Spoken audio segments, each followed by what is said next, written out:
Well, we all know that Copart is a great place to find your next weekend rebuild project. The Copart customer you're about to meet doesn't just buy things for rebuild for fun. For him, it's business. Pretty much any day of the week, you'll find Chuck Carlin behind the wheel of his bucket truck. But you might know his voice from the radio. Trouble in turn 4. Here's 2, 3, 4 cars crashing. I announce a lot of the NASCAR races on the weekends. That's a whole lot of fun, but you've got to have a real income in life.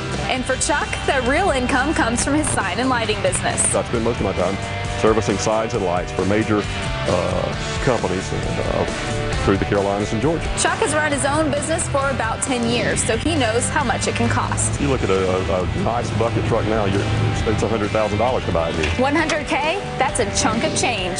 But Chuck didn't invest that. Instead, he fell back on his years of rebuilding cars. I sort of parlayed that over and said, okay, if I could rebuild a salvage car, then I ought to be able to do trucks just as well. Chuck found out he could do trucks. The first one he fixed up, Chuck used for years. When he needed a new truck to lift him to his signs, Chuck's search led him to Copart. I wanted to try to get a new truck, and in 2005, when the Katrina floods hit, I was searching the internet and found this one.